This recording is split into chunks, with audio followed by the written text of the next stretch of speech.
Pois bem, meus caros, aqui estamos, Estádio Municipal de Aveiro, onde o Benfica, nesta noite de quarta-feira, conquistou pela 9ª vez a Supertaça de Portugal na sua história. Bateu o Futebol Clube do Porto no Clássico Lusitano por 2-0, 2 gols na segunda etapa, Di Maria e também o Musa, marcando os gols que deram este título que abre os caminhos da temporada, né? A gente aqui nesse vídeo vai falar, obviamente, da análise do jogo, a minha opinião sobre como a partida foi conduzida. O primeiro tempo muito mais Porto, o segundo tempo muito mais Benfica, e até por isso o Benfica teve mérito nesta conquista de Supertaça. Vamos falar também um pouquinho das polêmicas no final da partida ali, a expulsão do Pepe, a expulsão do técnico Sérgio Conceição, e também falaremos, obviamente, de mais uma atuação de gala do homem do jogo, Di Maria, né?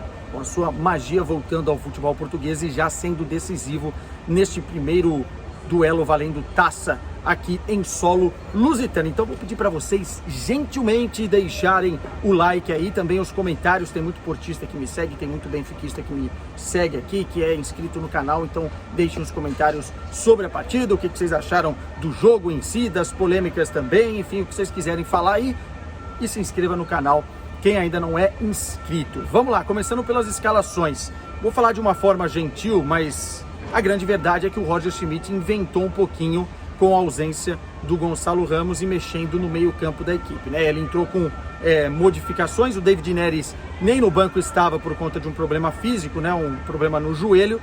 Então, o time que foi a campo do meio para frente tinha 2 jogadores mais cerebrais ali no início da construção, o Coxo e também o João Neves, deixando o Florentino no banco, né? Um jogador mais de pegada no meio campo, de roubada de bola, enfim, jogador mais ativo, e isso não funcionou tão bem. Depois à frente deles tinha o Ausners no meio, o Di Maria pela direita e o João Mário pela esquerda, e lá na frente aí o principal erro, na minha opinião, do Roger Schmidt de leitura do que a equipe do Benfica precisa de um centroavante, foi construída dessa forma, foi moldada dessa forma, colocou o Rafa Silva mais centralizado.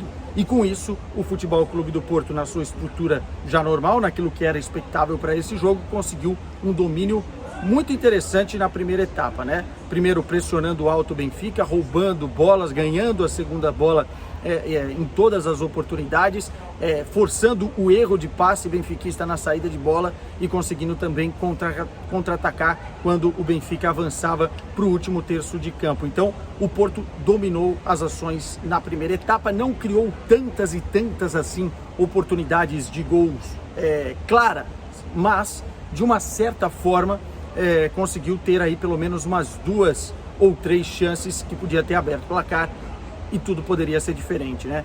O Roger Schmidt falou depois na coletiva de imprensa sobre os tais momentos e elogiou bastante o Porto no primeiro tempo. Disse que o Porto teve um momento do jogo ali e o Benfica não conseguiu sair, talvez daquilo que foi um erro de escalação e talvez aquilo também foi um erro de postura.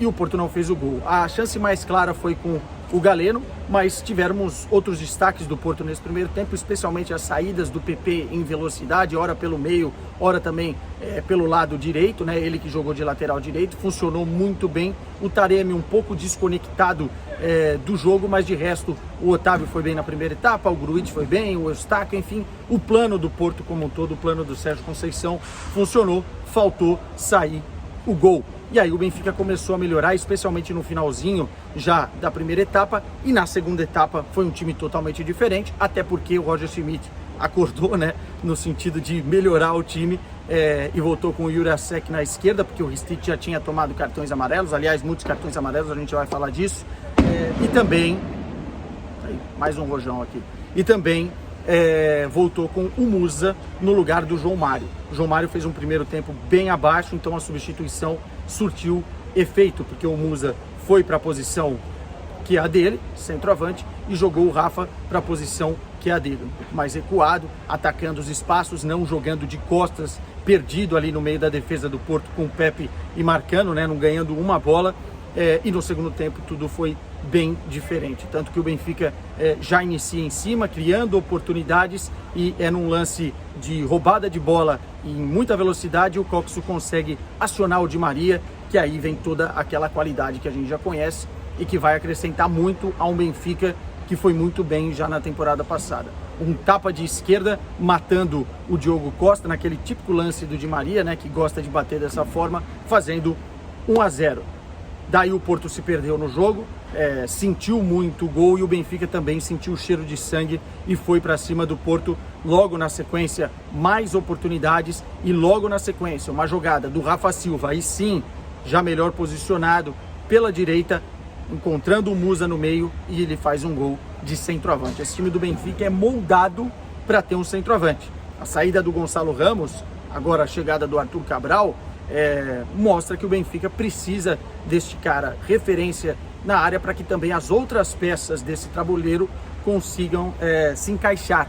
O caso do Rafa Silva, não jogou nada no primeiro tempo e conseguiu ir bem no segundo tempo, fazendo essa assistência aí para o gol do Musa. Depois o Benfica ainda perdeu outras oportunidades. Confesso que os últimos minutos ali da partida, antes até mesmo do Pepe ser expulso, eu já tinha deixado aqui as tribunas para ir para a coletiva de imprensa, posicionar tudo ali, mas pelo que eu vi, o Pepe foi bem expulso, né? Teve ali um momento de perder a cabeça, deu uma joelhada no bumbum, vamos dizer assim, do Jurasek, foi expulso, saiu de campo irritado, obviamente. Muita gente vai analisar que a expulsão não é justa, mas na minha visão não tem muita conversa. E depois o Sérgio Conceição foi expulso também pela sequência de reclamações.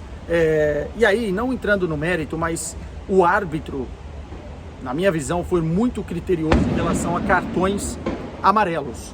E foi dando muito cartão amarelo durante todo o jogo. E criou ali critérios que foram questionados por diversas vezes dentro de campo. Isso foi esquentando os ânimos, mas nada justifica a postura depois do Sérgio Conceição de não querer deixar o gramado, querer que o árbitro fosse lá explicar a expulsão, enfim. Óbvio que num Porto e Benfica as pessoas estão de cabeça quente, mas eu acho que ali não tem o que fazer. O árbitro tomou a decisão dele pela sequência de reclamações, você tem que sair de campo e tocar a vida, né? Aconteceu isso parecido com o Roger Schmidt num Bayer Leverkusen e Hamburgo ou Hannover, não sei agora dizer quando foi, mas quando ele era treinador na Alemanha, ele também se recusou a sair, por exemplo, e o juiz praticamente encerrou o jogo, mandou os jogadores embora e aí depois sim ele se retirou. Então não tem muita conversa, o juizão decidiu, você vai depois contestar, mas ali ficou uma situação bem estranha. É uma polêmica. Quem quiser comentar aqui também nos comentários, pode ficar à vontade. Queria elogiar bastante a atuação da zaga do Benfica aqui, foi muito bem, especialmente, por exemplo, no lance do Galeno do primeiro tempo, que ele sai livre, foi um corte do Otamendi. O Galeno também perde ali um pouco de tempo de bola, mas outros cortes aconteceram e foram sólidos, especialmente travando o Taremi, né? Não deixando a bola chegar no Taremi no jogo quase todo. O Taremi teve uma outra oportunidade. E também queria elogiar o João Neves. Fez um grande jogo, ele é muito bom naquilo que faz o time andar em campo, né? Na recuperação de bola, na aceleração de bola e depois na ligação, né? Ele é o homem do passe para o último passe. E o João Neves parece que tem uma maturidade acima da média, saiu muito aplaudido aqui pelos torcedores benfiquistas. A verdade é que o Benfica vende uma das suas principais peças na última temporada, traz Arthur Cabral como a promessa de recuperar um centroavante e qualifica o seu plantel. A gente viu um Benfica talvez até melhor do que o Benfica da temporada passada. Acho que o João Mário precisa melhorar, mas gosto do Ristich, gosto do Jurasek, acho que são jogadores que podem evoluir na temporada, mesmo com a saída do Grimaldo. E o Di Maria eu nem preciso falar, né? Como joga, como é diferente, como consegue ter um controle das ações, como consegue ser taticamente importante. No primeiro tempo o Roger Schmidt inverteu ele, jogou ele nas costas do PP para que o PP já não subisse mais ao ataque. No segundo tempo, depois do 1-0, depois do 2-0, controlou o jogo, prendeu a bola, soube a hora de soltar. O Di Maria então realmente é um jogador muito diferente, um verdadeiro playmaker, e é muito bom tê-lo na Liga Portuguesa. Se o Porto trouxesse um jogador do mesmo nível, o Sporting, o Braga, o Vitória, eu iria falar exatamente a mesma coisa. É muito bom ver o Di Maria jogando em Portugal. Começou a época, hein, minha gente? Começou a temporada com o Benfica campeão. Vamos ver como termina. E a gente sabe que no Tugão nada é muito garantido assim. A luta vai ser boa e a gente vai acompanhar. Tchau!